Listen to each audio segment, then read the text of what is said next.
Bismillahirrahmanirrahim. Assalamualaikum warahmatullahi wabarakatuh. Apa kabar anak-anak? Semuanya mudah-mudahan sehat ya. Semangat terus dalam belajar. Insya Allah hari ini kita akan mengakhiri pembelajaran di semester 1 pelajaran PAI. Ya, di akhir pelajaran ini Bu Ayu akan bercerita 4 Nabi dan Rasul ya. Yang pertama yaitu Nabi Ayub ya. Anak-anak pasti sudah tahu ya, ada yang sudah tahu tentang kisah Nabi Ayub, sosok manusia yang sangat sabar sekali. Kesabarannya tidak tertandingi oleh siapapun hingga saat ini. Nabi Ayub adalah hamba Allah yang diberikan karunia yang sangat biasa, yang luar biasa. Kekayaannya, anaknya, ya, kesolehannya, ya, semua itu sangat sempurna Allah berikan. Tapi setan itu tidak suka dengan kesolehan Nabi Ayub. Ya, akhirnya dia diganggu dan diberi suatu ujian ya. Tapi semua ujian-ujian itu dapat dilaluinya dengan sukses ya, sehingga Allah mengembalikan kembali semua yang sudah hilang darinya. Ujian yang pertama yaitu Nabi Ayub diberi penyakit ya. Ujian yang pertama itu yang dialami oleh Nabi Ayub itu adalah hilangnya keluarganya ya. Seluruh anak-anaknya meninggal seketika ya, sehingga dia sudah tidak lagi memiliki anak yang hidup. Kemudian ujian yang kedua yaitu semua hartanya habis ya. Hewan-hewan ternaknya tiba-tiba mati semua. Kemudian hartanya itu terbakar hingga semuanya tidak tersisa.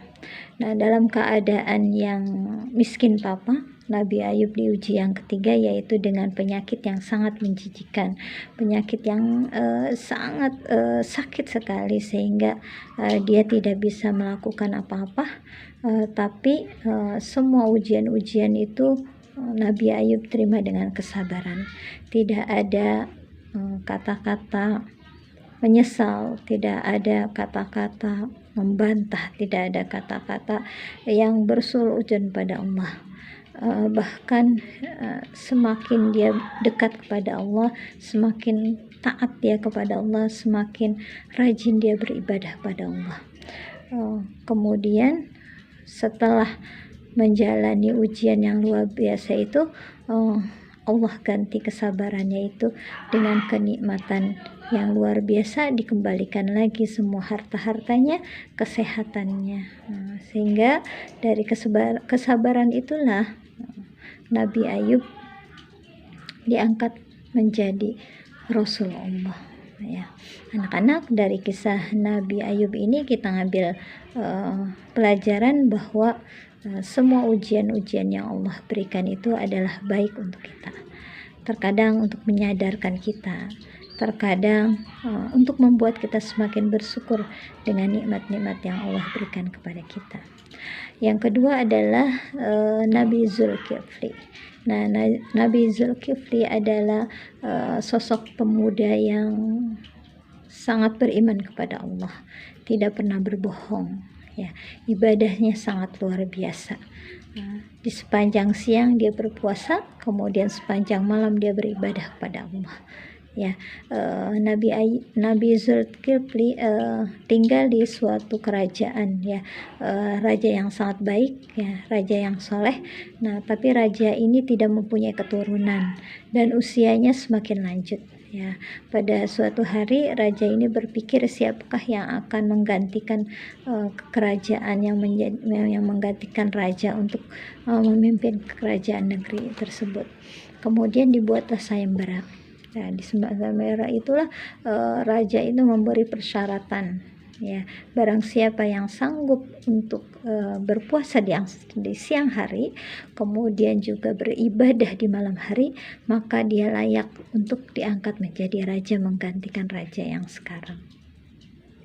Kemudian di sayembara itu tidak ada yang mengikuti, ya, karena tidak sanggup dengan persyaratan yang raja ajukan. Tampillah seorang pemuda yang bernama Zulkifli, ya. Kemudian dia mengatakan, saya siap raja untuk memenuhi syarat-syarat yang baginda sebutkan.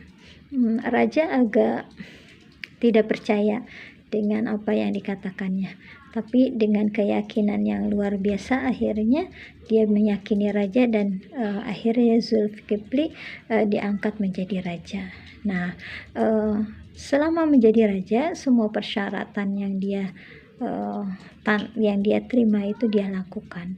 Sepanjang hari dia berpuasa, kemudian sepanjang malam dia beribadah kepada Allah Subhanahu wa Ta'ala, sehingga dia diberikan kerajaan yang sangat makmur.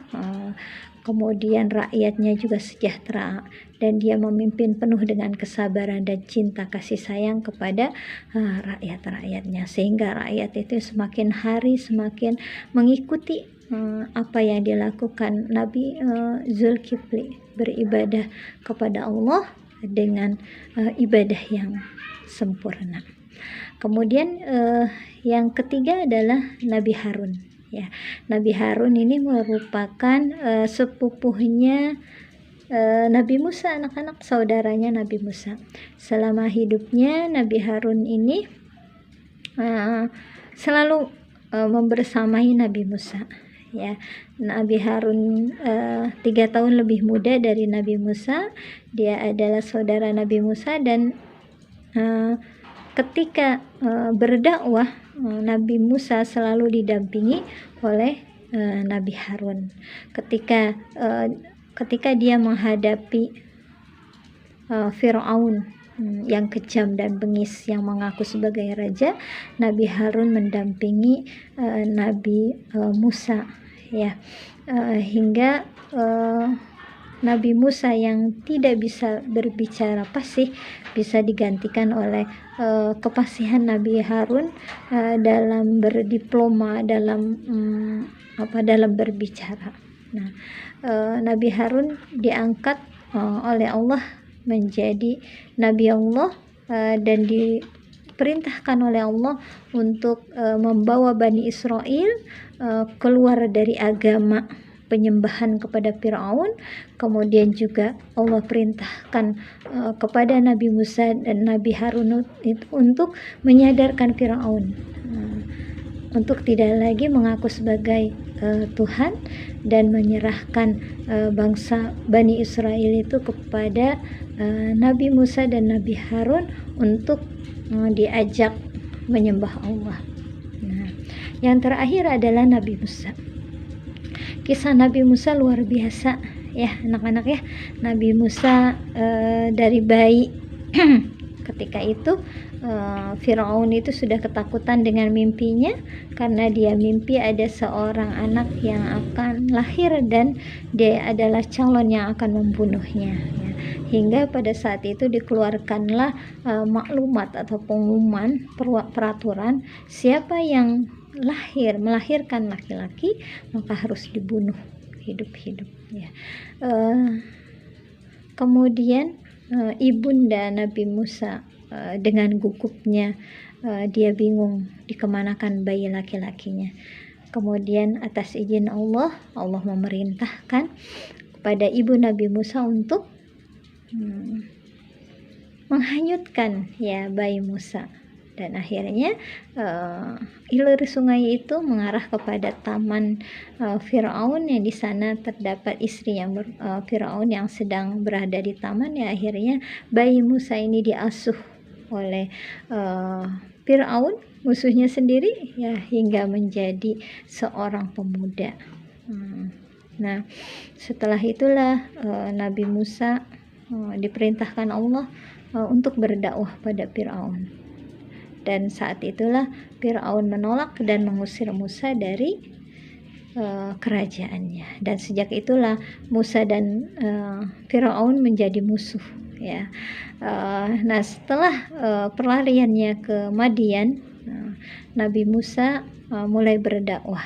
Dan ketika perjalanannya untuk kembali ke Mesir, ya, dia singgah di Bukit Tursina. Di sanalah Nabi Musa berbicara dengan Allah dan menerima mukjizat berupa kekuatan pada tongkatnya, ya.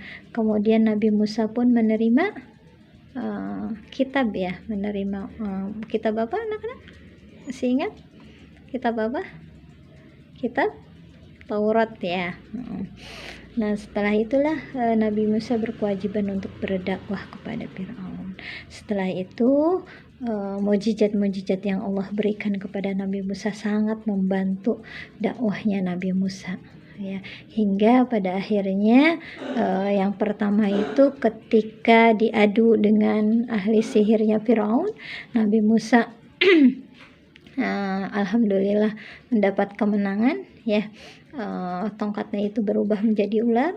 Kemudian para penyihir kerajaan Firaun itu menyatakan masuk Islam, menyatakan menyembah Tuhan yang sembah oleh Musa.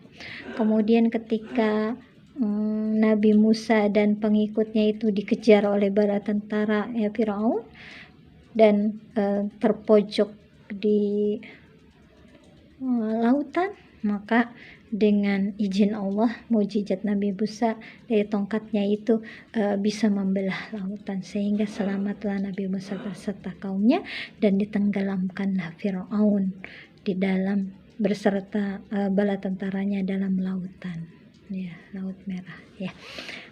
Anak-anak, ini kisah-kisah Nabi Allah yang sangat luar biasa.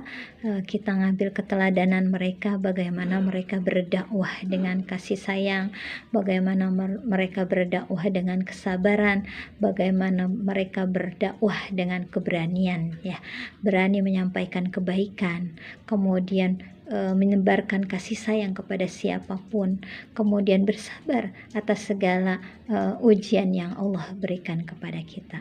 Inilah tauladan-tauladan yang kita bisa ambil dari kisah nabi-nabi Allah. Mudah-mudahan tauladan-tauladan ini kita bisa contoh dan kita bisa laksanakan dalam kehidupan kita sehari-hari. Rupanya ini yang bisa Bu Yoyo sampaikan. Mohon maaf atas segala kekurangan Bu Yoyo selama mengajarkan anak-anak atau belajar membersamai anak-anak di pelajaran PAI. Ya, mudah-mudahan anak-anak tambah soleh dan salehah. Amin ya rabbal alamin. Allahu a'lam bishawab. Assalamualaikum warahmatullahi wabarakatuh.